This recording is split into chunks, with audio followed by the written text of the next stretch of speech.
Whoa, everybody! Yo, yo, yo! Hey! All right, settle down. Hey, let me finish the hosting.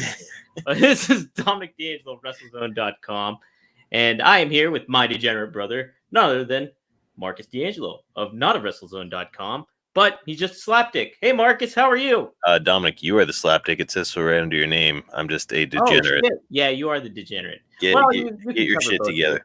Nesha, Nesha, what's up? Good to see you. I missed being here last week with you guys, so glad to be back. Glad to be talking some AEW Dynamite, Dominic. We didn't miss you. Apparently, I checked the numbers. This is no lie. This is shoot, brother. It was like our most listened to podcast ever. So I'll tell you what, stings a little. Stings a little bit. Just a touch. Almost as bad as when Tammy was saying we need to fucking wrap it up. Wrap it up. Wrap it up. Right. I hope Tammy's in here. That was one of the funniest moments, I think, in podcast history.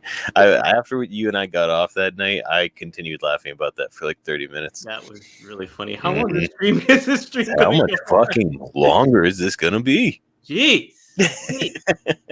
Well, I mean, hey. Thank you, Nesha. Dominic, read what Nesha says. Thank you, Nesha. No, I won't read that. We'll leave that comment. But we do have quite the episode today, do we not? I mean, a lot of stuff going on, not just on Dynamite. Now, I'll say this week's Dynamite was kind of like par for the course, so to say. But, I mean, there's a lot of stuff happening, building up to All Out. And just a lot of different things to cover tonight, man. Yeah, dude. Yeah, excited to talk about all of it. Steven Chambers, what's up? Nick, it sucks that Rampage is not showing in Canada. Whoa, isn't it?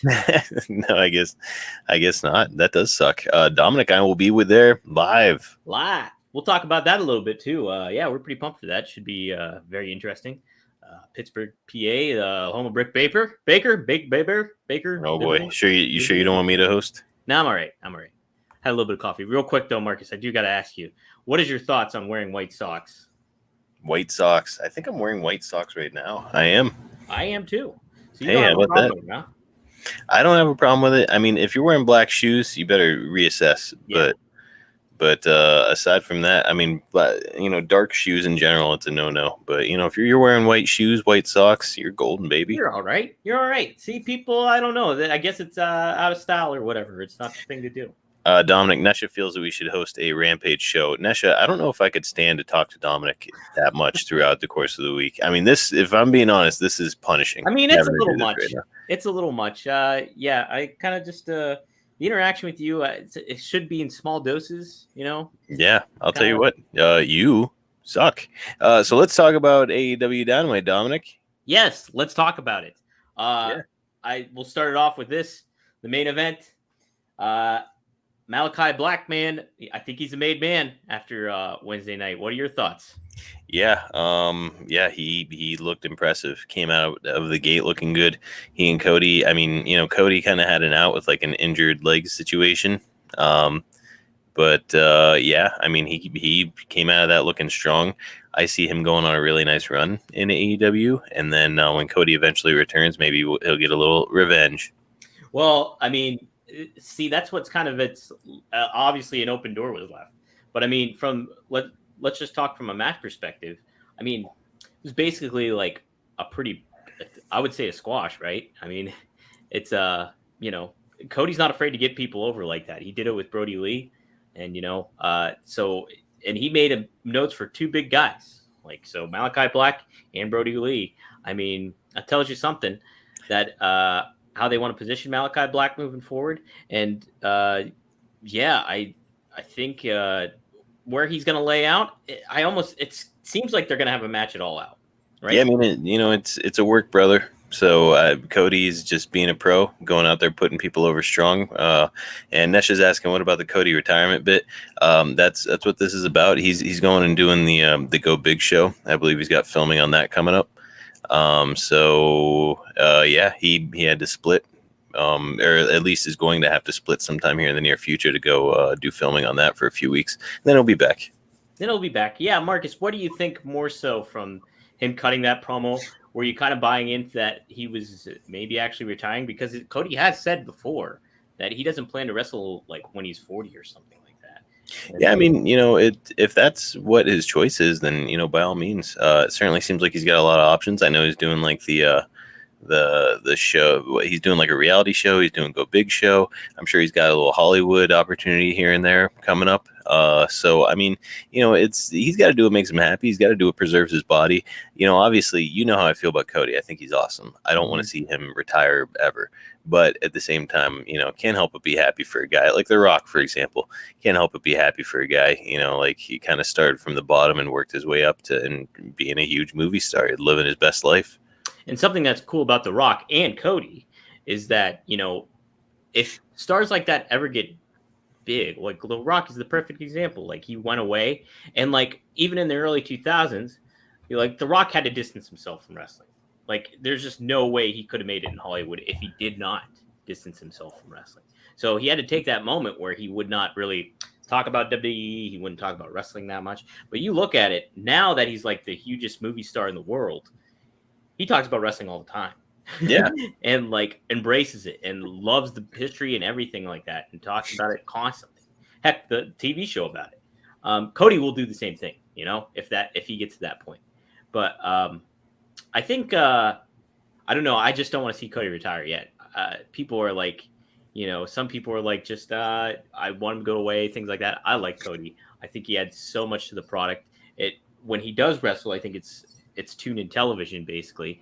And I think like now, I mean, if Cody were to leave right now, you think about what we would miss out on when it comes to like Cody versus CM Punk, Cody versus Bryan Danielson, Cody versus like potentially a Bray Wyatt, like a Rhodes versus Wyndham, anything like that. Yeah, Cody maybe versus Adam Cole. We'll talk about all this in a little bit, but yeah, man, it's so I don't want to see him retire. Did he have you a little bit fooled during the end of that? What's up, Jason? Thanks for joining us. Yeah, I maybe a little bit. When he first started, and it was like kind of starting to get emotional. He's talking about like the where AEW started and where they've come, and I was just like, what is this? What's he doing? And I'm just applying logic, though. It's like I know he's got Go Big Show filming coming up. I know he just had a daughter, and it kind of makes sense. It's a good way to get him off TV for a little bit, where it's like he suffers an injury. He's thinking he's clearly contemplating retirement, and so like I'm saying, what I see, Dominic, is Malakai Black just running roughshod over AEW and just being a complete maniac, and then out of nowhere on a white horse, Dominic, comes Cody Rhodes. Oh, so you think he'll come back and one up him? But Malakai, like I could see Malakai. I think Malakai would need to win at All Out too. Right? Yes. Yeah. So no. I mean, it was for sure the right thing to do to get him off TV. Nesha, to Nesha's point that she just made, she thought it was a shoot until he got jumped by Black, because once that happens, you're like, oh, okay. If he was actually retiring, it's not like anybody would come out and blast him with something and like knock him on his ass. Yeah, take away from his moment. So yeah, there's no way that he's retiring. Yeah, no, it's I think leaving the territory is always good. Absence makes the heart grow fonder. WWE hasn't done that, with their stars very little. Like it's somebody's either A has to get pregnant or B has to get injured to like leave the territory in WWE. Otherwise, you're there all the time, and you have fans don't have that opportunity to miss you. So I think it's pretty important, even when life circumstances come into play. So Cody has that opportunity, and I don't think that's an issue to have, especially with AEW. So let's get into it. Hey, real quick, DJ Cass here. He was having some health issues recently. Seems like he's kicking out though. He's doing well. I'm glad to hear it, DJ. Oh, nice. Yeah, man. Keep on forging ahead. And yeah, dude, we're about to talk a little Hoovy Jericho here coming up. Is that what you're going to next? No, I was going actually up to. So right when I think the day after I finished recording the solo episode last week was when Bray Wyatt got released by WWE, and then on top of that, later on in the week, who gets released but Ric Flair from WWE? And then rumors start brewing that Adam Cole might become a free agent after SummerSlam. Then, on top of that, so is the Bruiserweight Pete Dunne potentially. His contract's up very soon. And then last night, holy shit, we had, I think it was like 12 NXT releases. Some of the bigger names were Bronson Reed, Mercedes Martinez, and Bobby Fish. Marcus, AEW has a big roster, and they already have a lot of talents that they need to try to focus on. But to not pick up somebody like a Ric Flair or a Bray Wyatt or an Adam Cole, it does seem a little counterproductive too in a lot of ways. Let's start with who should they sign, and then we'll get into talking about how should they handle their roster. I mean, I would be coming after Adam Cole really hard if it were me, just because, you've already got the attraction of, he gets to be with his fiance now. I believe that they're engaged, his fiance more now. So you could probably offer him less money than WWE is and say, hey, look, we're going to offer you better dates, like less dates over the course of a year, less money, but then you're also going to get to spend more time with your girl. And so I think that would be the sort of thing that would really be able to push him over the edge. So I'd be approaching him hard. I'd really be making a strong push for him just because that would be your number one out of all the names mentioned. Yes, just because I think that would be a devastating blow to WWE, and especially Triple H and Shawn Michaels, the guys who work behind the scenes who think really highly of Adam Cole. If you want to kind of keep pushing this thing forward, where it's like, hey, you're not just a second option, you're legit competition, as Cody said. Then you take some of their best people. Right after him, though, I got to go Bray Wyatt, man. I mean, how could you not? The WWE has put, you want to talk about putting equity into somebody? WWE has put a lot of marketing firepower behind Bray Wyatt, and then they just release him after giving him all that. So, I mean, he's already got the connection because he was so close with the family of Brody Lee, and AEW is taking good care of Brody Lee's family. So he's already got a connection there. So I could strongly see him make an appearance too. But to your point, Dominic, the rosters are stacked. We are getting 2 shows now, but now it's like, are we going to do a brand split? Mark, I don't know what AEW can do, because I think it's a good problem to have in a lot of ways, that you have a lot of talent to choose from, but it's also an issue. We've talked about it before, where it's like you want to hone in on a certain amount of stars, because if you have so many stars in the mix, it's going to be hard to make one stand out or a few stand out, and I mean, you want your big stars and to be elevated to the level, like, hopefully, like, what you want is to create another Austin, create another Rock, create another Bruno, another Hogan, even a Cena. You want somebody to that level. I think AEW is capable of doing that, because, I mean, geez, they have talent that is homegrown, basically, but then they're bringing in other talent too to boost them up potentially, like we mentioned, Bryan Danielson and CM Punk. Here's the thing, and this is something I was thinking about earlier, is they need to be thinking economically, in that if you bring a guy in, you need to get rid of a guy. So, like, sort of the route that I'm thinking would be a reasonable one to take is you take some of the veteran talent who are not contributing as much, and you get them out, but while simultaneously putting over a new talent. So I'll give you an example. Let's say they bring in Daniel Bryan. I would put Daniel Bryan into an immediate feud with Chris Jericho and have him beat him, and either release Jericho or put him on commentary. Marcus, come on. Jericho. Sorry, man. That's my opinion. I like Chris Jericho, but I think he's slowing way down. And if you can get your hands on a modern talent who's got a bunch of equity behind him, somebody like Adam Cole or somebody like Bray Wyatt to take his place, I don't see why not. Yeah, Marcus, I don't think so. Like, do you think Jericho's the reason that the AEW is having the success they're having right now? 100%. I don't. Marcus, if there was not Jericho, there would be no AEW. I'm saying, as of right now, Dominic, the momentum that they have, the ball they've got rolling right now, I don't know how much of it has to do with Chris Jericho. I think I like Jericho. I'm just saying. I think a good chunk of it does. I mean, if I don't know the quarter hours or anything like that, but I'm very sure that Chris Jericho has a great deal to do with what they're doing in the ratings. All right. Well, how about a Matt Hardy? How about, I'm trying to think of other veteran talent who could probably step back. I mean, I think that there's plenty of examples on the roster, or certainly like underutilized talent. A guy like Kip Sapien, who we haven't seen on TV. I think he is nursing a legitimate injury, though.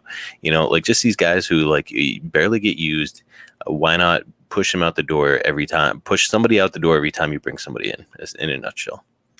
Yeah, I mean, you can do that. Like, and I think that but it might be an option unless they have another route to take with like, hey, let's put them on YouTube channels, give them these certain amount of paydays where they could make a living, but obviously still do the indies, get a little bit of rub from us, and then go somewhere else to like kind of build up their cachet. And hey, if the opportunity arises, we'll bring them back into the mix, and just keep a good positive relationship that way. Because like, yeah, you don't want to see anybody lose their jobs, but it's a huge pool of talent out there. And if you're bringing in somebody like CM Punk or a Daniel Bryan, which it sounds like they are, like that is a smooth transition away from somebody like Jericho. And I'm not saying release Chris Jericho. I hate Chris Jericho. I feel like if I was a celebrity, this would be clickbait. I'm not saying that. I'm just saying that like that would be an option, is to say like, okay, Chris, thanks for getting us to this point. Your contract is up. We're not going to renew it. Go explore other options, because we're bringing in CM Punk and we're bringing in Daniel Bryan, and we have all this name equity getting ready to come storming in the door. We don't necessarily need Chris Jericho anymore. Yeah, I just disagree. I think Jericho adds so much to it, and he, like DJ says in the chat here, like he will add so much commentary and other options too. I just think, I don't think it makes sense to do that. Now, could Jericho go away for a little bit? Sure. Again, like we talked about that with Cody and stuff, and Jericho's going on his Fozzy tour too, COVID permitting, all that stuff. But I mean, that would just be a real head scratcher to release somebody like Jericho, who's still doing stuff, who's still like creates engaging promos and moments in the ring, and giving the rub to a lot of people, like in a lot of ways. So, you filter talent in and out, but you just gotta tighten it up a little bit and get it down to a certain amount. Hopefully, how would you break it up, Marcus? Would you now?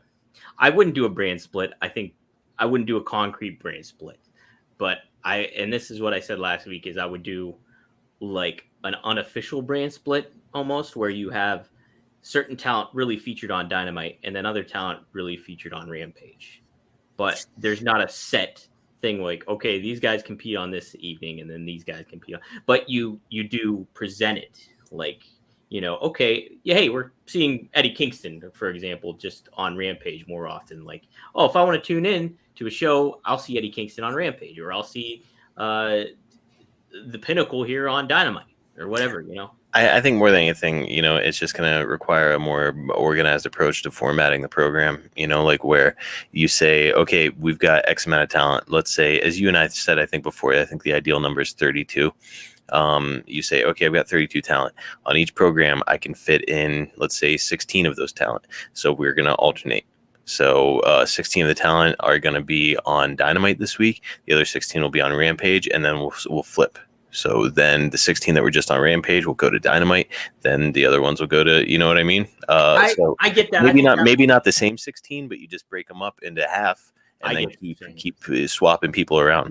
I was gonna say, if you like flip them back and forth, I think that is a brand split. Your audience, yeah, and that would detract your audience too. If you're like, hey, well, okay, these guys are on Dynamite this week, and then next week they'll be on Rampage.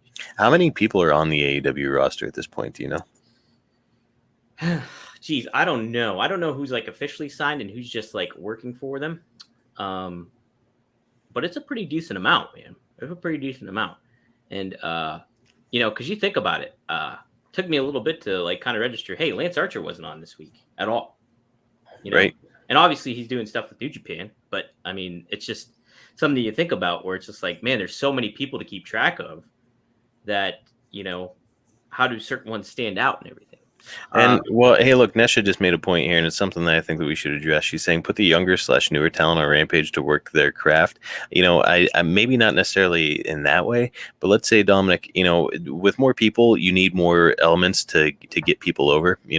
Basically the greater the pool, you need more to get people over, like a King of the Ring, which they have, I believe, which is that ring that the MJF wears. But you need stuff like that to help to get some of these other talent over. And as you and I have discussed before, and I know this sounds like a joke, but it's not, cruiserweight title, Dominic, you could take something like Rampage and make that kind of the cruiserweight program. Now, not the whole thing, but maybe the first half of it, right? Where you say the first half of Rampage, this is where all of the cruiserweights are going to get featured, and that cruiserweight title is going to get defended often. And we're going to have like eliminator tournaments, and we're just going to do all this exciting stuff. So, man, bam, there's like a giant chunk of your talent right there. Mm-hmm. Yeah, no, I agree with you. And I mean, we'll talk about this here too, is like we're seeing a lot of trios matches go on, and obviously they've been talking about having a trios title.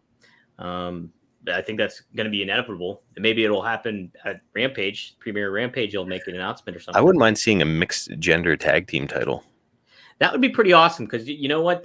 Impact did a homecoming show this past weekend. Zack Ryder tagged with Zack Ryder. Matt Cardona tagged with Chelsea Green. Deonna Purrazzo tagged with Matt Reedwald, formerly known as Aiden English. And who else was in there? Brian Myers had a partner as well. Didn't he? I can't remember who he... I don't know if he went at it alone because he couldn't find a partner or if he did find a partner. But I do know like Tommy Dreamer tagged with Rachel Uttering and they had the Road Warrior paint on. So that's kind of neat. Hey, let's address this thing that DJ just said here too. How about Ric Flair joining the Pinnacle or the Inner Circle if he comes in? So Dom, if you bring in a Ric Flair into AEW, what do you do with 70-year-old Ric Flair in AEW? So here's the thing. I presented... So when that news broke, I got in a text group with one of my group of my buddies, and one of them said like, Ric Flair won't draw ratings in today's world, and I'm like, I disagree. Yeah, I disagree strongly because you know why? Look at how WWE has presented him, and presented all the legends across the board for the most part. They're either they're like emotional, like they feel weak, or B or both, they get beat up. They play fodder for heels and like to get heel heat way too much. Ric Flair has not been presented in the fashion that he should be. Ever since he was retired in WWE and left WWE, when he got brought back, WWE just has mishandled him. Like, I agree. The course of it. And so what I'm thinking, Marcus, is Ric Flair is such a legend and such a household name. And that's indisputable because you look at it like guys like LeBron James, Albert Pujols, the list goes on of like celebrities and athletes that love Ric Flair. I mean, Bill Burr, one of our favorite comedians, like talks about Ric Flair. He's just a very like loose wrestling fan. So, I mean, like there's so much cachet with Flair. He was a star as wrestling began getting into its pop culture mainstream heights. So, to present Ric Flair in a fashion that's like that classic wrestler, sharp suit, Luthez attitude, Bruno Sammartino-esque held up, like the legend Ric Flair. You bring him in, you have him mix it up on TNT, TBS with old allies like Arn and Tully, and how you could rope in Barry Windham too, like get the Four Horsemen back in the mix of some sort. There's so much you can do with Flair. And now, would I make him a weekly focus? I don't know about that, but I would definitely make him a focus, an occasional regular that comes on. Now, in an authoritative position, I think I would really like that, where he's just a good authority figure. That's, hey, come on, I'm booking. Yeah, not like an evil authority figure. Not like an evil good authority figure. Yeah, nothing to that effect.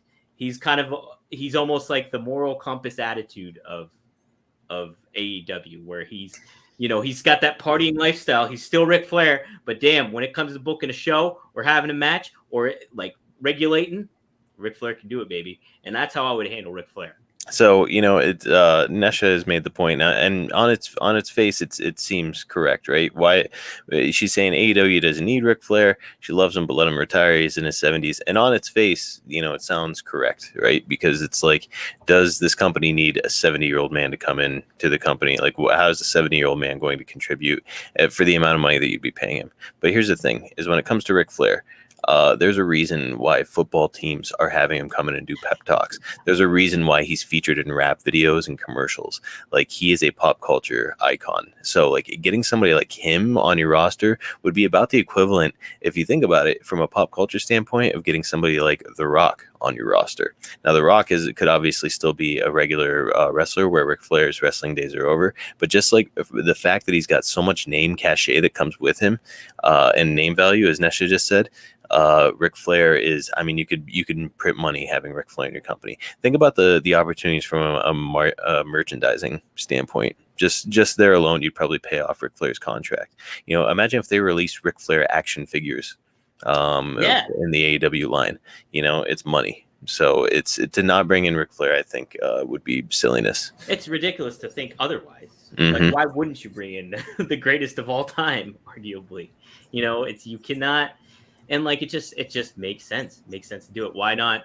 Why wouldn't you, like, if you have you want the four horsemen always attacking the roads, stuff like that. It's built in there, man. It's like, you got to do it. You got to do it now.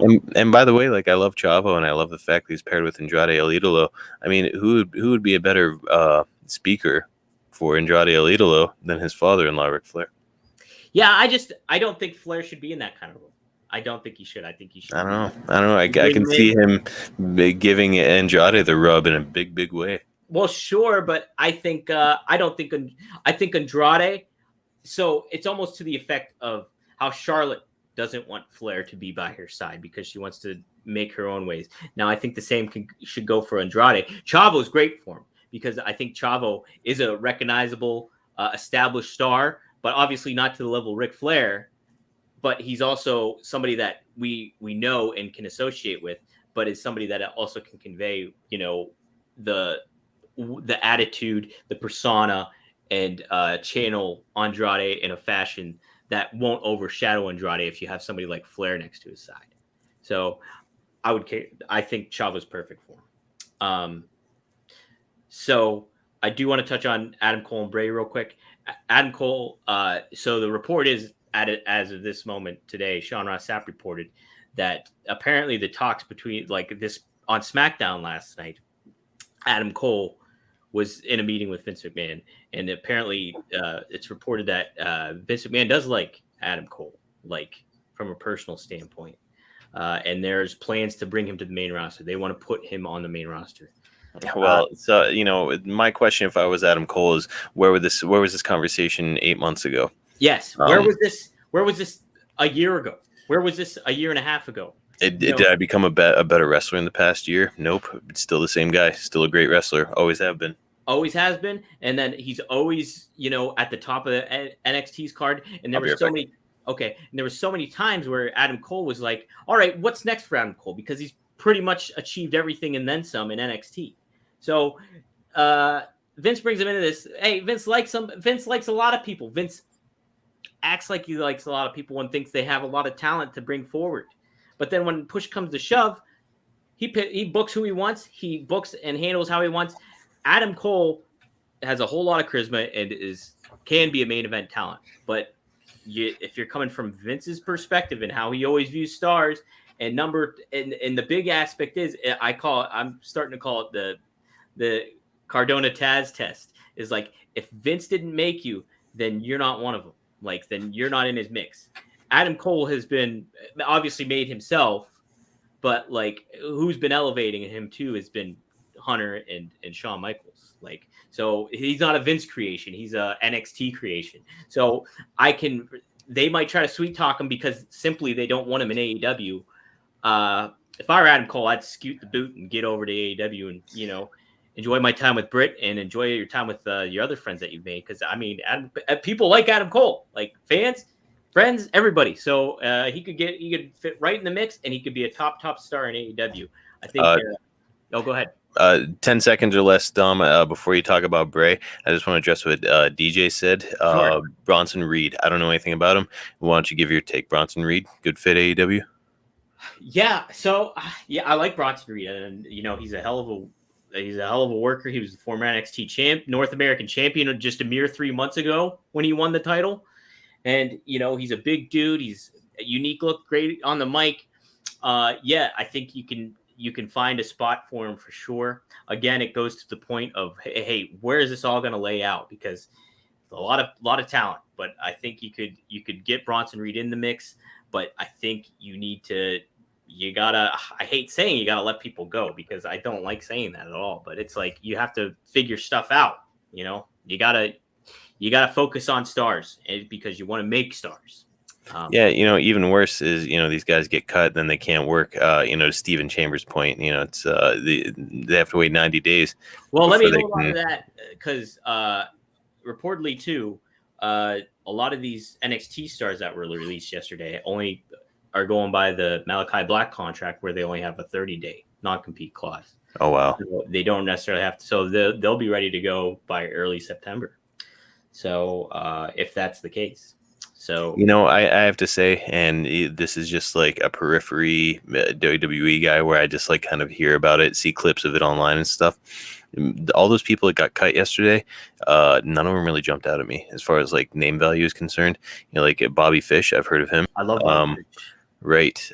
Pete Dunne, I know who he is. Yeah, Pete Dunne's not released. He's going to be a free agent. Oh, okay.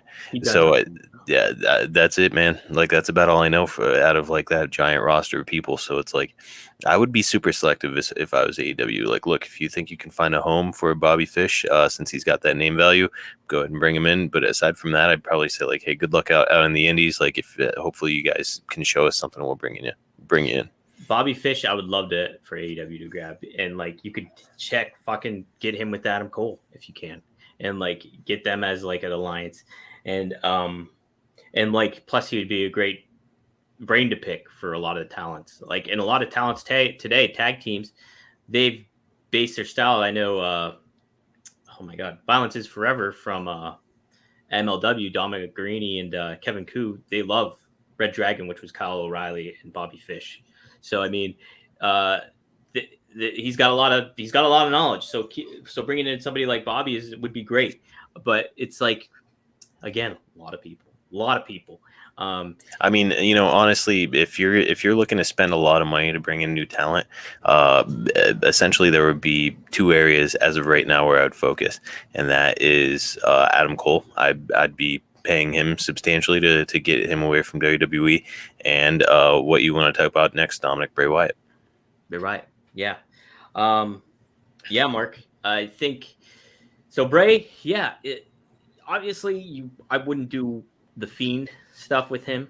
Like, if you were to bring him in, I think that is well worn and done. I think and I'm pretty sure, they kind of learned an unfortunate lesson when it came to Matt Hardy, like with the broken style because of the pandemic and just not having the audience there. And I don't think it lines up. Now, could you do like a darker, like Wyndham Rotunda, like that looks totally different and adds his own creative input into it that he's able to kind of flex a little bit and make it a different style? Yeah. I think there's a lot you can do there. So Bray, yeah, I think Bray's somebody you got to sign to. Even from a merchandise standpoint, it just makes it clear, that oh man, we got something. Oh, holy shit! Hey, Charles, wow, we got some. We're just trying to talk wrestling, pal. What the fuck is going on over there? Just well, you can obey and suffer somewhere else. How's that sound? Boy, you're fucking freaking everybody out. We had a very mellow vibe going on the Facebook. We had a really mellow vibe. Anyways, well, I see value in the whole, like, look, there's a big crossover between pro wrestling and the horror genre, right? We've seen it with Undertaker and Kane. It's always been a thing, and so I see a lot of value in the fact that he's established himself and WWE has marketed him for so long as like this kind of horror character. I would say let's not bring him in as the Fiend, obviously, but like I think that you just need to get a little bit creative and bring in like creepy, to your point, Wyndham Rotunda. Yeah, I think that would be great, and like more so on the leaning towards like Robert De Niro, Cape Fear, like version of Bray, not like down on the swamp kind of thing, but more so like, hey, this guy's kind of creepy, but he's charismatic and he's got a little bit of charm to him. So yeah, like a manipulator. I don't know. Like, do I see him going as far as I talked about with like Luchasaurus with Abaddon? Probably not. But like, yeah, I could see like the whole him. I don't want to say like a cult leader thing because that he already sort of did that. That was like his former character, but just basically like this manipulator who like kind of baits people into his world, which I just described a cult leader, so I don't know. I basically described a cult leader. Mm-hmm. Mark, real quick before we move on, another talent that didn't mention that did get cut yesterday was Ari Sterling, but his name's Alex Zane. I don't know if you remember seeing him on the indie scene around last year. He did like this insane spot, like at like a GCW show, I believe it was, or something. But he's a really good talent too that I would consider picking up. It was kind of funny. He did a video last night. Like, this is how crazy and unpredictable WWE is with these releases. So like, he main evented on 205 Live last night, where he fought in the Cruiserweight Championship match against Kushida. But hey, they released him that day too. So like, when he got released, he like put a video of him on Twitter where he's like filming his television, where he's like walking out for his match, and then he pans over to himself and he's like, "Oh boy," like that. Like, not there right now. So it's just like, even little stuff like that can tell you, hey, this guy might have a little bit more something than, you know. And he was well talked about before, you know, he got signed by AEW. So he was somebody else I would consider. But dude, it's a lot of talent. I don't like there's a lot of talent I like on AEW too, and it's just tough to, you gotta try to tighten the ship and figure out what you're doing. I would love to figure out if they have a game plan going on, how they're gonna situate all this and all these talent, because I mean, they got a lot of people. Yeah, I mean, it's a lot to think about. And, you know, I think a big part of it is just strategy. You know, if you really want to compete with WWE, a lot of it is just playing keep away, you know, with guys like CM Punk, Daniel Bryan, and hopefully at this point, you know, as we've mentioned, Adam Cole. Baby. Yeah, okay, let's talk about two veterans we are very familiar with. And that kicked off the show. Hey, Hoovy was back on TV against baby. Chris Jericho. Marcus, before I say anything, let's get your thoughts on the match and how it was executed and the finish and the presentation of Hoovy. Yeah, I mean, you know, one of the things I wrote in my notes was like, my favorite era in wrestling was 1998, and this was one of the largest feuds, like rivalries of 1998, was Hoovy and Chris Jericho. So it was just really cool and really like refreshing to see something like, you know, it's just cool that they're paying homage to the olden days of WCW by like saying, hey, like these rivalries still matter, like WCW history still matters. Yeah, and so. You know, they bring Hoovy in. I thought Hoovy looked like $1 million. I think, you know, this is the most excited I've been for a Chris Jericho match in a long time. I know I'm going heel on Chris Jericho tonight a little bit, but you know, he's just a few steps behind, and you could see it at the start of the match that it was just like there was a little bit of confusion in there, and it looked like the guys couldn't quite get on the same page at first. But then all of a sudden, you know, as soon as Juventud hit that air Hoovy off the top rope, we kind of got back on track, and everything seemed to go fine. I thought that Jericho held his own, and by the way, Chris Jericho brought one of the most impressive finishes of the year so far with the the old Judas effect off the top rope. Absolutely nailed it. They even showed it in the replay. I was like, oh, let's see if he like missed it or whatever. I was like, nope, nailed it. Did a great job. So I'm not going completely heel on Jericho, but yeah, I mean, dude, you want to talk about some value? I think Juventud has got it. I hope that they bring him in full time, and I'd love to see him paired up with like the Lucha Brothers or something.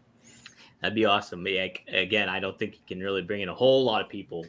Like, it's just, again, I'm not going into that. But I love the match. Marcus, it was so cool to see Hoovy back and in the fold of everything like that. Tony Schiavone calling on the mic, and all that stuff coming together. Plus, two pros like him and Jericho working. You know, obviously they started off a little rocky, but yeah, I think they really got into the rhythm. It ended up being a really great match, and you know, it was just awesome to see two rivals that we were really, really into as kids. Like that was such a big feud when we were watching Nitro and everything like that. Was Hoovy, Jericho, him taking the mask, and Jericho even paid a nod to that, trying to rip off his mask there too. Really good stuff. You know, and then heck, at the end of it, you have Wardlow just coming in and dominating the fuck of both of those guys. When Wardlow came in, I was like, oh, he's coming in so Hoovy can give somebody a 450 splash, because we have to see that, right? Nope. You just like Wardlow just came in and like beat the shit out of Hoovy and Jericho. I'll tell you what, Wardlow's finish, that whole like have a guy by the throat on the top rope or whatever and just drop him into the knee. It's like, boy, that's a savage finish. That's fucking savage. Yeah, so really big on Wardlow. It looks cool. So he's gonna lose to Jericho, which I'm not crazy about, but I know that we're pushing it toward MJF finally defeating Jericho. Yeah, and how we gotta mention too how Hoovy sold that F10. Holy shit. Yeah. Yeah, I mean it was wild. So DJ's saying let's remove Pac from the Death Triangle, put Hoovy in there. I don't hate it, dude. I really don't. Like I love Pac. I'm not trying to disrespect him, but like let's get him into something else and just like make the new Death Triangle Hoovy and the Lucha Bros. You could definitely get Pac just going on his own too, where he's just, or heck, you align him with Frankie Kazarian, where he's just like kind of going with against the Elite and stuff like that. I think that would be kind of like a ragtag team that like just working together to take out the Elite. I think that's a kind of a neat idea too. Nesha asked if I marked out. Yes, I did, Nesha. I did mark out. I felt like I was a chubby 11-year-old again. Yeah, I kind of marked out too. It's just neat to see Hoovy, you know. Let's see if get by Wardlow. Do you guys see Sammy's next opponent for Jericho? So I think after he beats Wardlow, he's just straight to MJF. Like that's his. So he beats. This is like his final stage. Like the fifth labor is MJF. That's what it sounded like. Yeah, that's what it sounded like. Oh, yeah. I don't know. I was thinking that it was like 5 labors and then MJF. Yeah. No. So it's like Wardlow and then MJF. That's what. Okay. Because MJF is like the enforcer next week too, the match.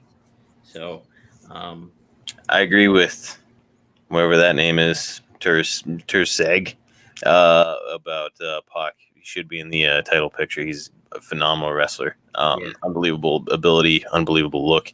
And at the very least, you know, like let's get him in a cruiserweight division just for now. Just for now. Listen, he's going. I like what they're kind of brewing with him and Andrade though. Like, you know, that you want to talk about like a match that'll be understated if it goes to it. Oh man, yeah, that'll be something. Is that or like Andrade versus one of the Lucha Brothers or like something to that effect happening? You know, I'm kind of curious what they're doing because, you know, it's the Death Triangle basically versus Chavo and Andrade. Who else is going to get in there? You know, so yeah, I don't know. It's it does feel like there's just a lot going on over there right now. You know, because it's, you know, I see a guy like Andrade and I'm like, oh, good. You know, he's kind of like a lower tier guy in WWE who can actually be featured here because it's like he's got a great look. He's great in the ring, so awesome. But then it's like all of a sudden we're getting an influx of like CM Punk. Here comes Daniel Bryan.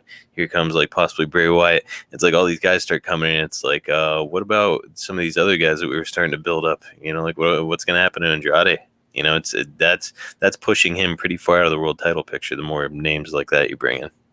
Yeah, that's the issue. Like is doing that. So it's like, you know, maybe you don't have to bring some of these guys in right away, but you can bring them in when you elevate your other stars to that level and be like, hey, I want to see like an Andrade versus a Bray Wyatt or somebody like that. You know, it just, you got to build it to that point. Marcus DJ asks, how do you guys feel that Everrise did in their AEW debut, aka 2.0? So that was, Marcus, you weren't too familiar with them if at all, was the 2 guys that tagged with Daniel Garcia against Mox, Darby, and Eddie Kingston, our friend of the show. I'll tell you what, Daniel Garcia looks like a dollar store Joe Gomez. But what I thought was really cool. Joe Gomez. You don't remember from WCW? Google him. That guy reminds me of him. But I'll tell you what, one of the spots of the night was when that guy was terrified by Sting. And then just out of nowhere, Darby yelling like a fucking missile, just like flying onto the. I was like, was that CGI? Like when that happened, I was like, I can't believe that was actually a real shot. It was awesome. Yeah. That's one of those shots they should replay constantly. Oh, I'm sure it will. I'm sure it will get played. Marcus, but how dare? Wow, you really insulted Daniel. That guy's a talent, man. Like they're talking about like, hey, you gotta get. I want to see Darby and Garcia go at it. Like. That was the talk on Twitter during that match. Was like, I want to see them. I can't wait to see them in singles matches. So, wow. Joe Gomez. I don't even know who the fuck that is. Dom, you got to look up Joe Gomez. Maybe I don't, Marcus. Maybe I don't. He used to tag team with the Renegade a little bit back in the day. Okay, don't need to look him up. He was a good looking dude. I was actually hearing Conrad talk about him not that long ago. He was like a good looking dude. He was like real tall. He had like basically everything that you'd want to have a wrestler, but he just wouldn't stop fucking eating, and he got like really heavy set. Oh, really? Yeah. But he's a super successful guy. Did like a lot of like investments and stuff. Owns like restaurants. He's still really rich. Shout out to Joe Gomez, friend of the show, Joe Gomez. So yeah, Marcus, do you want to talk any more about that match? Like, what'd you think of like Mox, Eddie, Darby going there? And then I really liked the ending with Eddie, Mox, and Sting posing together. I thought that was cool. Yeah, it was that. I mean, that's one of those moments where it's like a fanboy heaven. You know, you get all those guys together. So no, I thought it was cool. And yeah, I mean, I don't really have a lot to say. I mean, the spot that really stuck out was Darby just flinging himself out of the ring, no regard for anybody's body, including his own. Yeah, no, I thought it was a good like bridge to the next week. You know, obviously you want to keep those guys in the prominent picture. So and Eddie, dude, so over, man.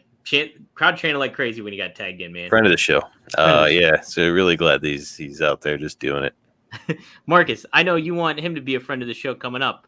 Is your boy Miro taking on Lee Johnson? Lee Johnson, giving him a run for money, big shotty. What'd you think of this match? I thought it was great. I thought that Miro let Lee Johnson get over enough, but he also didn't take too much away from himself for the character that he's building. And by that, I mean, like, Lee Johnson went in with like some devastating like kick or whatever, and Miro was doing the old school like okay, and like shake it off a little bit and come back at it, which is like it. So what Tony Khan is doing with Miro, I think, is absolutely perfect. This is one of my favorite things that Tony Khan has been doing recently, where it's like he's building a Goldberg vibe better than anybody has since Goldberg in 1998. And he's doing it really well because he's managing to capture that Goldberg like unstoppable vibe, but with a whole different character. Where it's like this guy is like he's religious, he thinks he's on God's mission and stuff like that. And I mean, Miro's just adding beautiful elements. Like at the end of the match, he was hugging Shoddy Lee and he was saying, "I forgive you," after the match. And I was like, I fucking love him right now. Just like one of my favorite people in pro wrestling right now. And like even Dustin like sold it well, where he's like, should I stop this? Like he's like hugging this guy. Do I need to get into the ring to stop this? But I mean, just like unbelievable.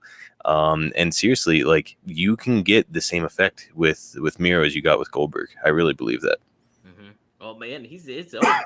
Like I don't think that's an argument. Like I think he's over. I like the match a lot too, Marcus. It just had a really, really great build to it, where it looked like they made it seem like Miro was just going to murder him.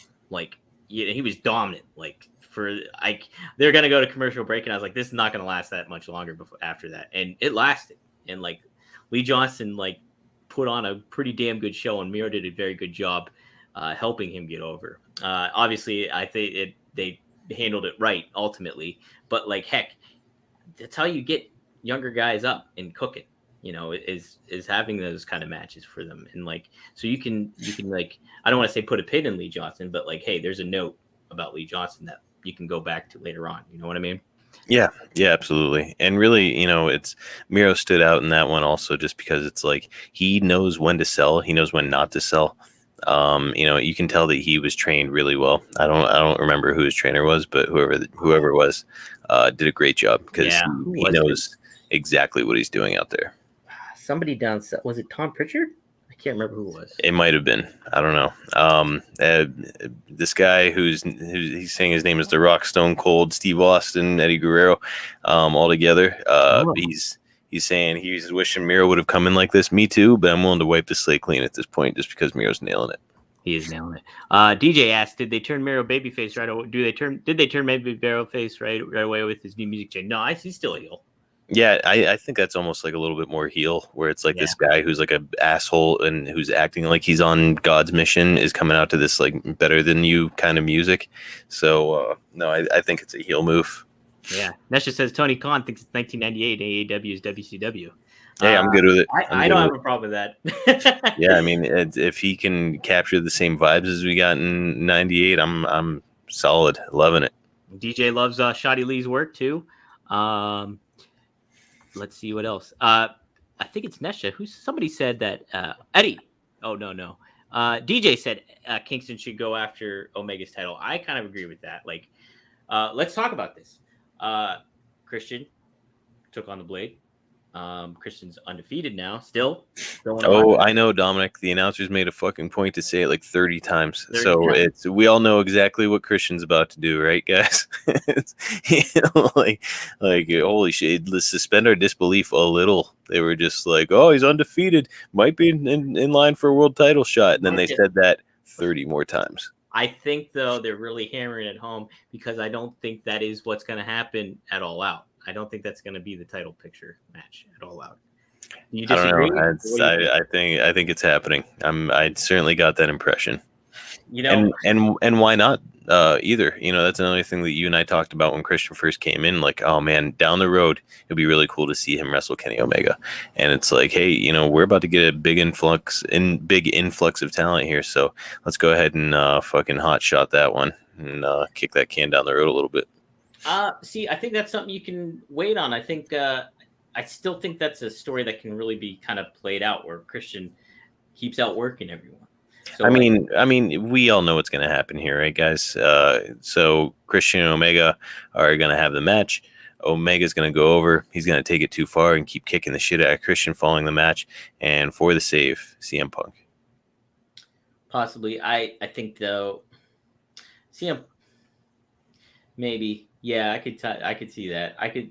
But you know what? I could see either Christian having this match with Kenny before the show, and Kenny. I mean, look at what Kenny did on Dynamite this past week with the Elite backstage, wearing that Cookie Monster T-shirt, and really Cookie Monster CM. Yep, CM. He's like, I don't have any other opponents now. Christian is in the mix.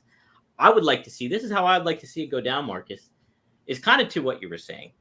But Christian said, he's going to, has plans for Kenny next week. So obviously when we're in Pittsburgh, things like that. Now, maybe he doesn't have a match with Kenny at Pittsburgh. Maybe that's in Chicago. Okay. Maybe that's in Chicago for the Dynamite, the first dance or something. So I think to your point, maybe Christian doesn't lose to Kenny, but he gets the shit beat out of him by Kenny, like underhandedly. Like the Elite either beat the fuck out of him, stuff like that. Who comes in but CM Punk? Boom, you build CM Punk and Kenny for All Out. Well, I love Christian, and I think he's got a great story still to tell. I wouldn't pull the trigger on it yet. I would put now that's something I'd put a pin in is the Christian storyline. So he's still undefeated, but he's just out. He got beat up by Kenny and them. So like he'll get back into the mix later on. Right now you have CM Punk and Kenny. And you also have, I lost my train of thought. Who was the other person that I was put in the mix with that? I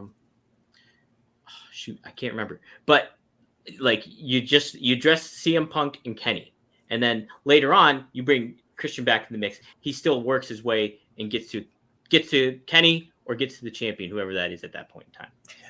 Yeah, I don't know. And I think that they're doing it. I think that I think that what you're saying is correct, but I think that the reality is that they're doing it.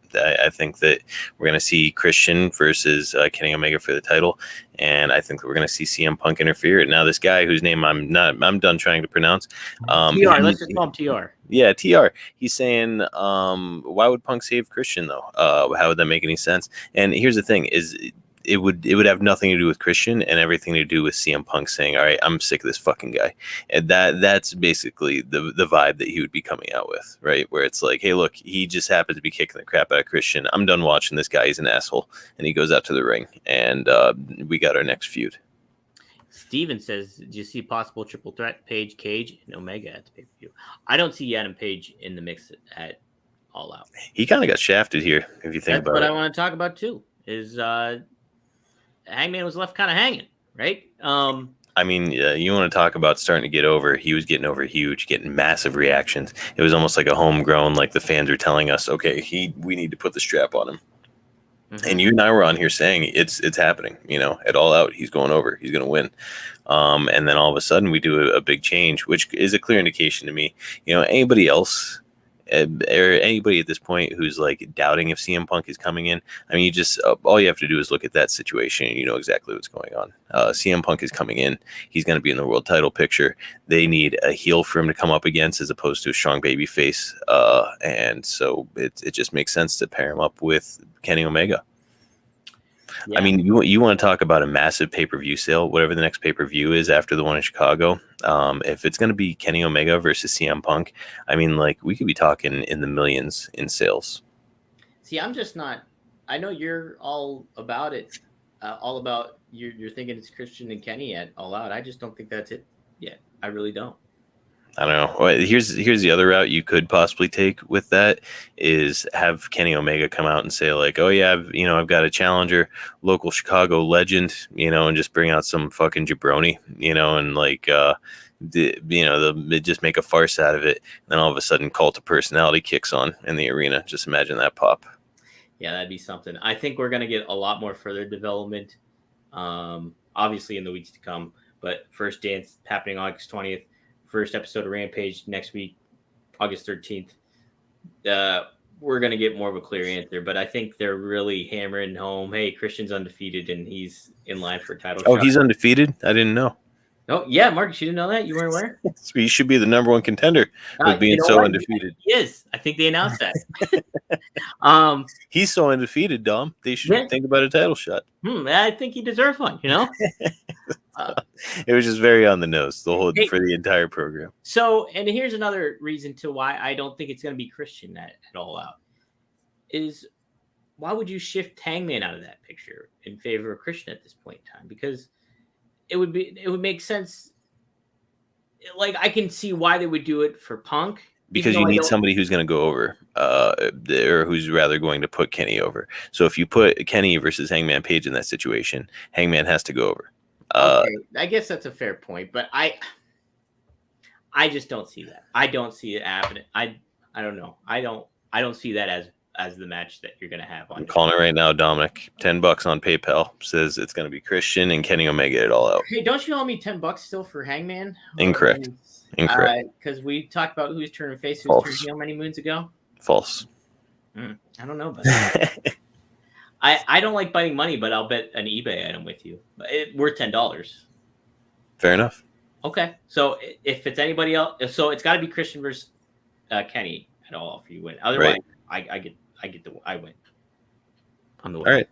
All right. Fair. That's a deal. Why don't you put your money where your mouth is and predict who you think it'll be though? If not Christian at this point, I'll make a prediction, but if I win it either way. No. I'm saying if you're so confident in your prognostication I'm confident it's not going to be Christian. I think that I'm taking more of a risk because there's a lot of reports that, hey, it's looking like it's going to be Christian. So I'm already taking the risk, Marcus. So no, that's the deal. Deal's in. You locked it in. So that's how it's going to happen, Marcus. Nesha thinks we got shoot heat right now, Dom. This is just a thing that we do to each other, Nesha. Yeah, you don't want to see this really. We're just assholes Marcus to each other. Marcus starts to cry. It's not a good scene. Oh God, Dominic, I already told Nesha about the Texas cloverleaf. Yeah, and I told Nesha too. Yeah, I have to live to fight another day. Texas cloverleaf is the most painful submission you can be put into. I'll tell you what was really painful is watching my older brother just fucking tap out. I had to tap, man. Hard to watch. Marcus, you got to learn a lesson. Sometimes you just got to stay humble, like the Sheik said. All right, hammer on, Dom. Okay, so we're kind of jumping around here a little bit, but Marcus, I did want to get your thoughts on this. One of your boys, Max Caster, got a little bit on the hot seat here a little bit this week with the rap he dropped on AEW. Was it Elevation? Either way, he got a lot of negativity on social media for what he said, where he made mentions to Simone Biles as well as the Duke lacrosse team thing, and then tied that in with the Julia Hart. I'll get your thoughts. Obviously, what happened was, I guess I should give context to this. So, got a lot of negative feedback on there.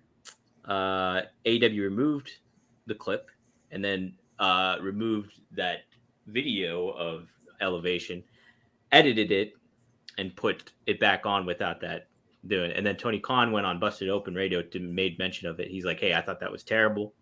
I usually, he said he's usually in, for Dynamite, he's backstage and stuff like that. But when it's dark and stuff, he's not around at that point. He heard about it later on, and he usually lets like Max do his thing kind of thing when it comes to that. But so when he saw that, he got rid of it. And he said from now on, he's going to be handling all that kind of stuff.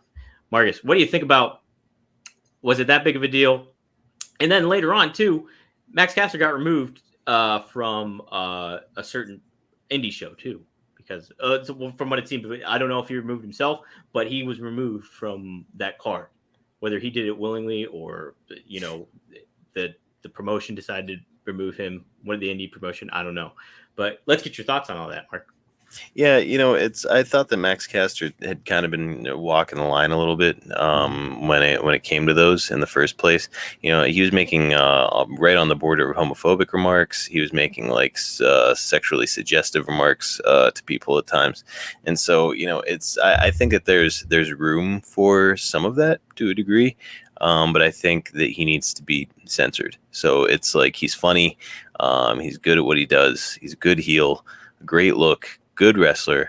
So he's got a lot of pluses, a lot of nice checks in the boxes. But I think that he needs that, like, basically, I'm sure he's actually writing all this stuff down in a notepad and memorizing it before he goes out. But that notepad needs to be looked over and censored before he takes the stage. And honestly, if I were Tony Khan, I would have been doing that ever since he made a remark about oral sessions with Renee Paquette whenever he wrestled John Moxley. As soon as he got backstage, I would have been like, you're funny, but you have to watch what you say, because like some of this stuff is too suggestive. So yeah, I think it's something that should have been addressed a while ago. So I don't want to see him get canceled. I don't want to see him get fired. But I think that he just needs to be monitored. Yeah, and with a gimmick like that, you want to be a little bit edgy, obviously. Like, look at what Cena did back in, but heck, it's a real different time in comparison to that too. Like, everybody is inundated in social media, and everybody will, like, that's you can't just, some of that stuff is just not fit for today's day and age, basically. Right. So it's like, you can still get over and still say funny stuff on the mic without having to take that route. And I think MJF is somebody that does a very good job at all that stuff. It's like he definitely makes his remarks. You're like, oh shit, but it's not to the level of like, okay, that's a little boy. I don't know about that. You know what I mean? Right. So, yeah, no, I just want to get your thoughts, because I thought obviously that was quite the buzz this week about on social media. So figured I'd cover that. I mean, TR and Nesha both make good points. People get offended a lot easier. People are looking for just like juicy dirt. Like, people are watching this stuff, and like anytime a remark is made, they're like, I'm offended. Like, they just like find some kind of a reason. So like I find that to be annoying. But at the same time, it's like we all live in that climate now. So you have to navigate that climate, especially if you're a figure on national television. Yeah, a public figure like that, you gotta Exactly. So you're really putting yourself out there when you're on national TV or when you're being broadcast on the internet. So you just like, hey, this is what the world is now. So if you want to keep working, you better work within those restrictions. Yeah. Okay. Pittsburgh's very own Britt Baker next week. She will be defending her AEW Women's Championship at the premiere of Rampage in Pittsburgh against Red Velvet. Marcus, kind of a quick build before quick, to that. Random. Yes. Should be a good match, though. Yeah. But yeah, any thoughts on that? You want to add any more perspective to that? Yeah, I mean, the saving grace is that it is a good match. Like, it's a good pairing. I'm wondering who is finally going to be the one, and this is like projecting down the road, but who is finally going to be the right choice to take the strap off of Britt Baker, Dom?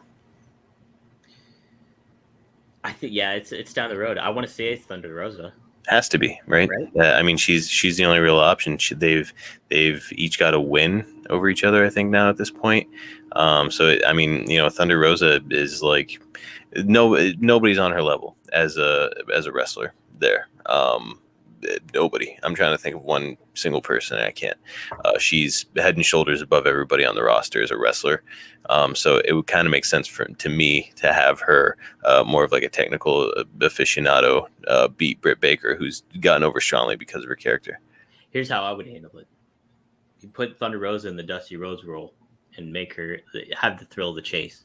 Like make it be where Britt is just kind of like the Ric Flair, basically, where she's just like a perfect example. And we haven't mentioned R.I.P. Bobby Eaton, you know? Yes. Horrible news. You know, Dominic, I've referenced him many times on WCW Rewritten. He was obviously a part of the WCW roster during that era. And man, I mean, unbelievable technician, you know, like Shawn Michaels level respect for him from everybody, where it's like, okay, this guy is like, he's something else. Like you might think you're a good wrestler, but then you step in there with Bobby Eaton and you're like, okay, I need to pick my shit up, you know? So that's kind of how people look at Bobby Eaton, is in that same light as Shawn Michaels. The best top rope leg drop in the history of the business. Nailed it perfectly every single time. Mm-hmm. And you know, even more than his ring ability, though, the kind of person that Bobby Eaton was, man, I have been hearing stories about him and just like the kind-hearted person that he is for years. Dominic, did you know that Bill Goldberg had so much respect for him, he wanted him to end the streak? Marcus, yeah, I put that in my feature today that I wrote. That was a part of it. And, you know, it really says something when Bill Goldberg is telling this to Steve Austin. So two of the biggest stars of arguably the biggest era in wrestling, talking about Bobby Eaton and how much value he had, you know, to wrestling. So, yeah, just a lot. Mad. I feel really bad about Bobby.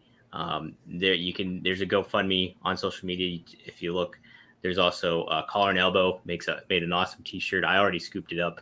All the proceeds go to Bobby's Eaton's family and for his expenses and everything like that. So definitely give a look to that. What I want to say, so I did watch a match with Bobby Eaton against Ric Flair. Ric Flair defended the world title against Bobby Eaton on a Clash of the Champions 1991 in Knoxville, Tennessee. And how they booked it was Bobby Eaton was beating the brakes off Ric Flair. Like he had Ric Flair's number, beats him clean. It's a 2 out of 3 fall, so he beat him clean on the first fall. Ric Flair knocks Bobby Eaton off the top rope to the outside, gets the 10 count. That's how Ric Flair wins the second fall. Third fall, Ric Flair cheats. So I would further heat up Thunder Rosa versus Britt Baker in that kind of fashion, where it's like Thunder Rosa has Britt Baker's number, has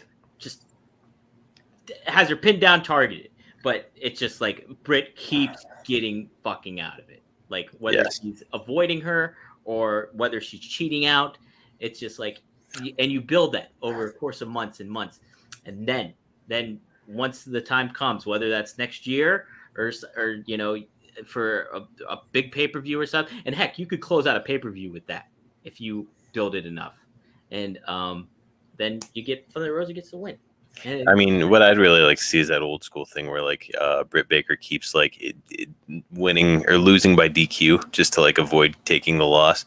You know, like she just keeps finding a way out of having to hand her belt over. And then finally, you know, Thunder Rosa says, "Hey, look, I need her in a circumstance where there's no escape. You know, like let's do that Hell in a Cell type match, the War Games, but with only 2 people." That should be the blow off. Dominic, can you post the GoFundMe? Yeah, I was looking for that. Yes, Marcus. So we didn't have Rewritten this week, correct? Yes. So we are not doing Rewritten this week. I've got an interesting job situation brewing, and it's occupying a lot of my spare time when I'm not at work. So it's unfortunately, you know, every once in a while, and I've actually mentioned on Rewritten before. You know, it's one of those things. It's unfortunately it's kind of like the back burner podcast for us. You know, I love doing it. I love writing it. It's just a matter of finding time. And with this new, you know, potential situation brewing for me, it is much, much harder to find the time. So don't worry, I'm not giving up on Rewritten. Just, you know, hey, we gotta pump the brakes every once in a while, you know. But going back into Britt Baker and Thunder Rosa, if you don't mind me filibustering on that for a little bit, Dominic. Yeah, go for it. I think that we could argue. And if you haven't seen the match, go out of your way to go back and watch it. That match between Britt Baker and Thunder Rosa, where it's like that hardcore match. Honestly probably the best match in AEW history to this point. And Dominic and I were there live for the Blood Brothers match at Double or Nothing back in 2019. So like it's saying a lot for me to say that. But honestly, one of the best matches in company history to this point. So I feel like they're like two trains that are on the same track heading toward each other. And it's just a matter before we get that collision. I'm anxious to see it. Yeah, man. I think that's something you just really want to build. And like, you can have Thunder Rosa be like, all right, she's got to go up against, I don't want to say like a labor's kind of thing, but she goes up against other competitors and certain things like that. And Britt's going up against her competitors, but those two forces are going to collide. And, Britt's going to, escape out of it somehow. But sooner or later, Thunder Rosa, she's got her number, and finally she'll get it. Thrill of the chase. I think that's how you build it with Thunder Rosa in her. Yeah, and honestly, the right way to do it, if you're going to do something like this, is like keep them away from each other, as you said, for maybe something like a year. Mm-hmm. But in the meantime, have Britt Baker continue to be undefeated. She's still holding the title. But for Thunder Rosa, have her recapture the NWA Women's title. And then she's saying like, hey, look, one title's not enough. Like, I want to be the best in NWA, and I want to be the best in AEW. I want Britt Baker's title as well. And then all of a sudden you've got this cat and mouse situation, and it boils down to the title versus title situation. And I just think that there's so many ways to go. It could be a lot of fun. There is a lot of ways to go. And Steven brings up a star that is a good way to go too, is Jade Cargill.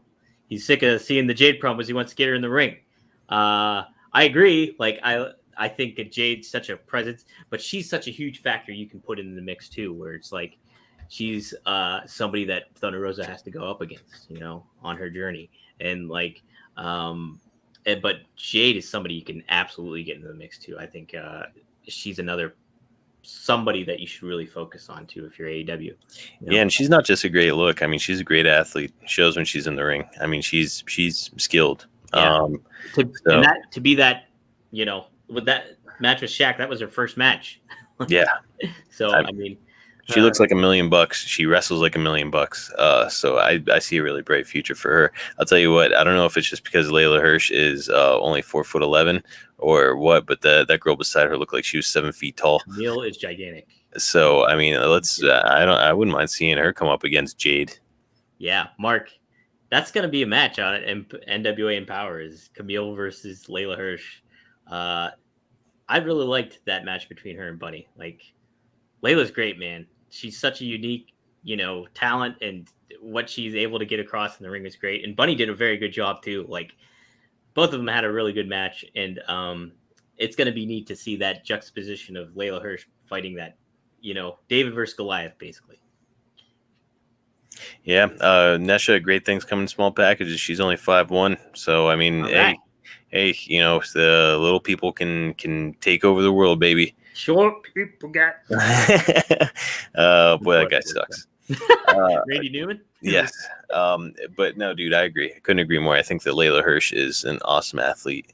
She really shows out. There's like her name is legit, but it works because like there's a real legitimacy to what she does, where it looks like she could get you on the ground and stretch you. Oh, she could beat the shit out of plenty of people. Yeah, plenty of people. Well, anything else before I address the commentary situation? No, let's jump into that, and then Dom, we're desperately out of time. We're rocking and rolling, man. Okay, so they announced the commentary team for the Rampage. Mark Henry, Taz, Excalibur, and Chris Jericho. It sounded like Excalibur's just going to be on Rampage. Yeah, he kind of did the old like, it was great working with you guys, and it was like, wait, what? Yeah, I thought he was just doing both. So what is it? Just going to be a 2-man booth, Shivani and Jim Ross? Or are they bringing some motherfucker in? You know what, man? It was revealed today that Renee Paquette's non-compete clause is coming to an end. I'll tell you where my head went was CM Punk. Not on commentary. That would, Marcus, how big of a letdown would that be? Oh, it would be a massive letdown. But I mean, he's already basically shown interest in it. And this was one of the things that I can't remember where I was hearing this. Actually, Conrad Thompson's podcast. Conrad was saying it. He was saying, who was he asking? Damn. Was it Eric? Yes, it was. He was talking to Eric about it, and he said, how big of a disappointment would it be for him to come in on commentary? And Bischoff, being kind of the outside the box thinker that he is, he was like, I don't think it would be. He was like, I think if you bring in CM Punk as a commentator initially, and then like kind of slowly have him build toward like feud with somebody on the roster, somebody like a Kenny Omega, for example, he was like, you kind of do that slow burn sort of a thing where it's like it's finally mounting, and you have the fans saying like, I got to tune in because this week is probably the week where it's finally going to culminate. So I think Bischoff had a point. That being said, I don't want to see that. I would prefer to have him come in as a wrestler. Yeah. Marcus, I saw a little promo that he did so with the release happening and stuff like that. Punk would constantly feuding with John Laurinaitis on television, like basically 10 years ago. Did you see this promo today? Yeah, it was great. It was great shit, man. I'm so pumped for CM Punk to come in. I like Punk's obviously would be awesome on commentary and stuff like that. If they positioned it the right way, where there wouldn't be like, okay, hey, we got the United Center coming up for a dance in Chicago. You heard the rumors. Best in the world. Darby Allin's mentioning it. KO Omega's are a Cookie Monster. All that kind of build. You got to have him wrestle. Like, you can't. Like, hey, he's just on commentary, guy. Yeah, we're just kidding, guys. Yeah, that would be rough. So no, I agree. He has to come in as a wrestler. I do hope it's Renee Paquette because she's great. I think it would be a very cool dynamic to have her, JR, and Tony Schiavone all together. And Marcus, I didn't get to mention this last week either. I don't think you can devalue the relationship, the friendship that Renee and CM Punk have together. And say that, hey, that might have been a pretty big incentive for CM Punk to get in the AEW mix, was Renee, being obviously the wife of John Moxley and stuff like that, and like having those relationship with other stars in there. So I don't think that relationship can really go understated, because I think maybe that had a pretty good factor in Punk maybe being like, hey, I could see myself in AEW. Renee likes it, me and her hit it off on backstage, WWE backstage and stuff like that. I can see that playing a kind of a factor into all this. Yeah, I could absolutely see that. And not to mention, like, a lot of these WWE wrestlers or former WWE wrestlers, most of them feel like they were mistreated by WWE. They didn't get the kind of creative license that they deserve. And I think that Renee Paquette's kind of like top of the list, where it's like she didn't get a fair shake at commentary at all. At all. So yeah, I'm thrilled to see her come in. Hopefully, I hope that's what's happening. You know how I feel about Excalibur. I'm not a huge fan of his, anyways. So I'm like, yeah, let's get him off the main program and get somebody. I want to say this though too. If you do watch episodes of Dark with him and Taz, they're great together. And so maybe it's just a personality fit, and I'm going to say it probably is, because I think that Excalibur, he's got a good voice for it, and he's got like a good knowledge. He's got like a Mike Tenay-esque knowledge, but like I think that you need to have him with somebody like a Taz, who's got this really strong, like borderline overbearing personality, as opposed to somebody like a Shivani and a Jim Ross, who are both used to being just being lead announcer. Yeah, I think that's the combo you want, and I think if people tuned into Dark, they would see that, where it's just like him and Taz really riff and have a great time, and it's an entertaining stuff going on. Taz is so good on commentary. He's so good on commentary. And Taz would sell it right when he's shouting "Tope Suicida," as opposed to Jim Ross, who just like gets annoyed, and you can hear he's annoyed. I love that. I love Red Ass JR, man. Mm-hmm. Okay. Forgot to mention this, then we'll close it out. Dan Lambert says he's gonna bring in somebody. He's going to bring in some help. I mentioned Dan Lambert before. He's been on MLW, America's Top Team kind of thing. One of his boys is none other than Filthy Tom Lawler, Marcus. Could we see Filthy Tom in AEW? Well, as we have been discussing, it's been like the overarching theme of the entire thing. Like, there's only so many roster spots. So I like Tom Lawler. It's just like, okay, if you were to bring him in, this is a cool short-term plan. What's the long-term? Yeah, what's the long-term? I will say Tom Lawler is a focus on New Japan Strong. Obviously, Lance Archer defending his United States Championship against Tanahashi. Maybe you could have a little bit of like a crossover there. Just it doesn't have to be something permanent, but like Tom Lawler, I love Tom Lawler. Tom Lawler's awesome. Like so damn good in MLW and everything like that. So I would be all for that. Two of my favorite guys are actually probably Lance Archer and Filthy Tom. So yeah, I don't hate it, especially as a one-off. Mm-hmm. Okay, Marcus, it's that time. What is your Marcus Meltzer rating for this show? It was a pretty decent program. Not a ton of holes in it. Nothing that really blew my socks off aside from Hoovy. And the main event, by the way. The main event was it was strong. So I'm gonna go ahead and give this one a solid 6.8, Dom. All right, yeah, that's pretty good. I can't argue that, man. What are other people saying here on here? 7.5. Nesha gives it. All right, Nesha and I are pretty close. Yes. DJ gives it a 7.3. MVP Hoovy. Marcus, who's your MVP? Yeah, I mean, I'm tempted to say Aleister Black just because it feels like, at the start of something big, but it's got to be Hoovy, Dom. I mean, Hoovy just entertaining, brought back an era of wrestling that I really loved. So it was really cool to see him. Breath of fresh air. Yeah, I'm with you. Hoovy's my MVP too. Across the board. Ununanimous. Did they have the best match? Nope. Did they have some flaws? Some maybe a little chemistry issue at the start? You bet your ass. But they pull it together. Wound up being a pretty good match. Hell, that's what pros do, man. And both Jericho and Hoovy are it. So I loved it. It was such a cool thing, and I was still buzzing after it was all said and done. It was just like, damn, Hoovy's back against Chris Jericho. How can you beat that? Oh man, it was tremendous, and something that you and I talked about a while ago. I'm like, hey, Hoovie's out there, and I think he's still pretty active. By the way, he wound up cutting a promo like last week where he was like in a park or something. I want to say this is like ahead of time, and he cut a great promo. Yeah. So it's like he's good. He's good on the mic. He's got a great look. He's good in the ring. It's like I say, bring him in. Yeah, I think.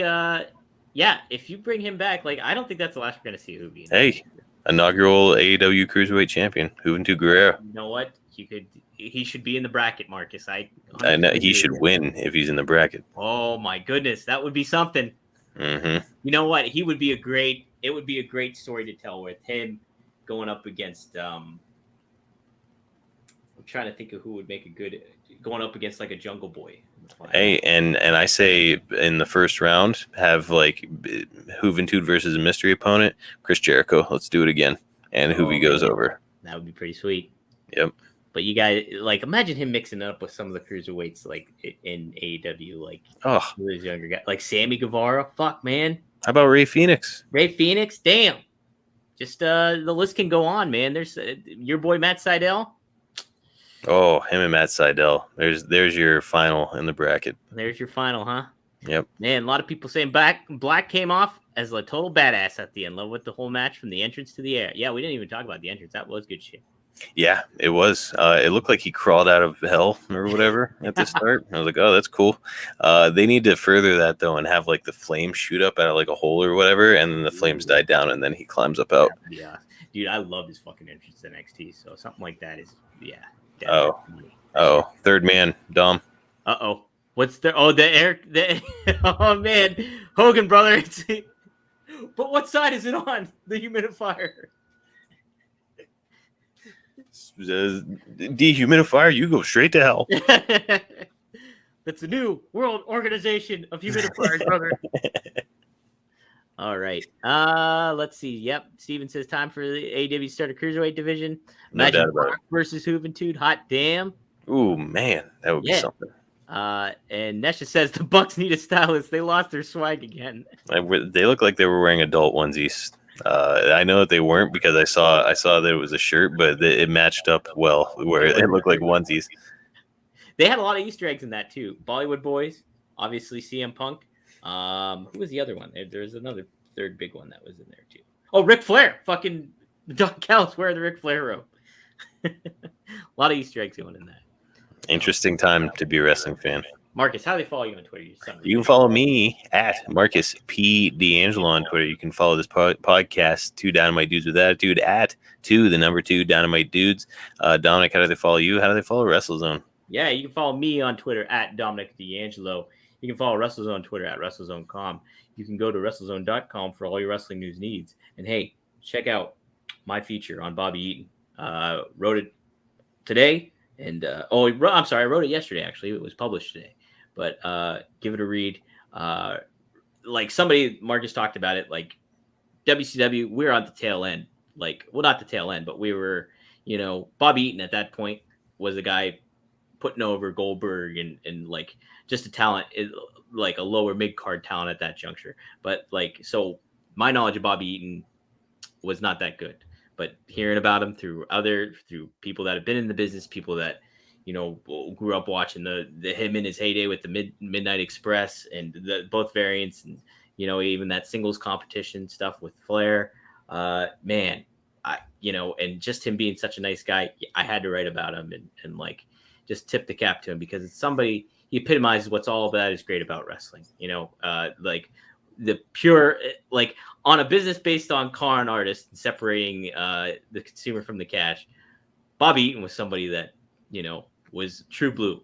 And so it was really nice to write about him. So give that a read. That's up on WrestleZone.com right now. Yeah, I haven't had the opportunity to read Dominic's article yet, but I can tell you that, Dominic, especially when it comes to something like this, where it's a wrestler that he's got a great deal of respect for, when he writes these editorials, I mean, he puts his heart into everything, that he writes. But these editorials really come off with a lot of heart. So I'm anxious to read it. I know that Dominic nailed it and did Bobby justice in it. Thanks, man. Thanks. Yeah, it's like I feel bad. I don't know. I am not familiar as much with his work, and like you see all the work that he's done and like the clips that get shared, like damn, this guy was a worker, and like you can see he's just universally loved across the board in wrestling.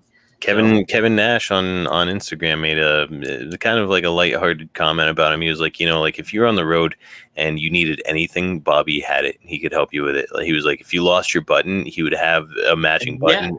And he would sew it on for you. Like he was just like a genuine good dude. Honestly, wanted to help the younger guys in the business after him, and he did. And that's why everybody sings his praises today. He was like one of those guys who didn't have to go out of his way to help. He was an established tag team star, had made all the money, but he was still going out of his way to be a good person and help these younger guys to achieve. Absolutely. So yeah, please give that a read. R.I.P. to Bobby Eaton. Also, I did set up a new feed too, a separate feed for this podcast in specific. If you can, subscribe to that feed too. Write us a review on iTunes or something. That would be nice. Get the word out about the 2 Dynamite Dudes because, I think it's just a good way to get a gauge of numbers and try to build this audience up further because I really like what Marcus and I do on this show. It's so much fun interacting with all you guys too. And get the word out about it. So yeah, guys, as always, thanks for joining us. And, we do look forward to doing this, and we'll look forward to talking to you next week about more Dynamite. And hopefully Dominic and I will have some news from the live Rampage. Yes. That'll be fun to reflect back on and stuff after it's all said and done. Marcus, we will have to try to figure out a way to cover both shows, maybe, but that we've been doing it on the weekend more so now. It might be a little bit more plausible how we're handling things. Yeah, we'll see. It's like I said, Dom, time is tight right now. We'll see how things play out. Yeah, right, for sure. But yeah, thanks Nesha, thanks DJ, thanks Steven, thanks who else was on here today, Marcus? There's a good amount of folks. Yeah, we had a good amount of people in here. Yeah. TR, great talking to you as well. Great talking to all you guys. It's always cool to see fresh faces in here, but always good to see it's our usual crowd. So love talking to you guys. Feel free to drop us a line on Twitter. We will respond. We will address it on the show if you got a show specific question. Even if not, we'll probably address it. Please, let's keep this ball rolling. We have a lot of fun doing it. Yeah. All right, guys. Hey, you know what? We'll see you next week. Rampage, come to Pittsburgh, baby. We'll be there. Steel City. Woo! All right, guys. We are 2 Dynamite Dudes with Attitude. Thanks for joining us. We'll see you next time. Peace.